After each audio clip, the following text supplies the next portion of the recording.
নমস্কার বন্ধুরা, সবাইকে জানাই শুভ স্বাধীনতা দিবসের প্রীতি ও শুভেচ্ছা। আজ ৭৮তম স্বাধীনতা দিবস, সেই উপলক্ষে ভবানীপ্রসাদ মজুমদারের একটি কবিতা স্বাধীনতার মানে, কবিতাটা আমি আপনাদের সামনে পরিবেশন করব। ভালো লাগলে বন্ধুরা একটু কমেন্টে জানাবেন। আমরা এমন স্বাধীনতা দেশ পেলাম যেখানে শত শত হিন্দু পরিবারে একটি রাতও ভালো মতো ঘুমাতে পারতেছে। এর নাম কি স্বাধীনতা? স্বাধীনতা মানে কি? পরিস্থিতি দেখে মনে হচ্ছে স্বাধীনতা মানে দেশ থেকে চলে যাওয়া, ঘর বাড়িতে আগুন দেওয়া, ঘর বাড়ির মালপত্র চুরি করা, মন্দিরে ভাঙচুর করে জ্বালিয়ে দেওয়া। স্বাধীনতার যে কত সংজ্ঞা আছে আমার জানা নেই। স্বাধীনতার মানে ভবানীপ্রসাদ মজুমদার।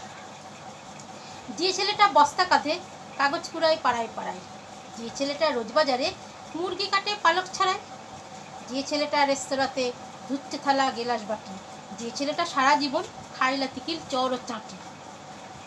ওদের কাছে প্রশ্ন করো, ওরা কি কেউ সত্যি জানে স্বাধীনতা কাকে বলে, স্বাধীনতার সঠিক মানে? যে মেয়েটা বন্যা হতেই মায়ের সাথে কাজে যায় কাজে, যে মেয়েটা গোবর কুড়ায় ঘুটেও দেয় কয়লা বাছে, যে মেয়েরা সারা জীবন পায় না তাদের কারোর কাছে,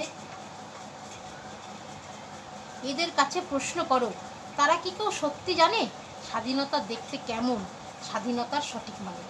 যে ছেলেটা রাস্তাঘাটে পড়ছে পালিশ পরের জুতো, যে ছেলেটা ট্রেনের হকার খাচ্ছে রোজি লোকের গুঁতো, লজেন্স খাওয়ার সময় যাদের পড়ছে তারাই লজেন্স ফেরি, যাদের বুকে সূর্য ওঠার গোলাপ ফোটার অনেক দেরি, ওদের কাছে প্রশ্ন করো, ওরা কি কেউ সত্যি জানে স্বাধীনতা জিনিসটা কি, স্বাধীনতার সঠিক মানে?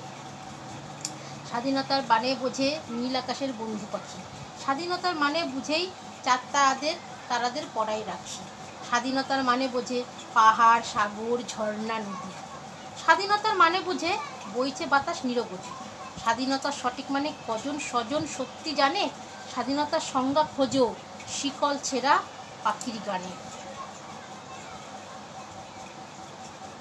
আজকের দিনেই 1947 সালে 15 আগস্ট ভারত স্বাধীনতা লাভ করে, তাই এই দিনটিকে স্বাধীনতা দিবস পালন করি। তাই এই দিনে সবাই পতাকা উত্তোলন করুন, স্বাধীনতা দিবস পালন করুন। আর পতাকাকে অসম্মান করবেন না, পতাকাকে নিয়ে আজকে স্বাধীনতা দিবস বলে আপনারা পতাকা লাগালেন, কালকে দেখব মাটিতে লটকাচ্ছে, তা যেন না হয়। পতাকাকে সম্মান করতে শিখুন, দেশকে সম্মান করতে শিখুন। ধন্যবাদ, ভালো থাকবেন, সুস্থ থাকবেন।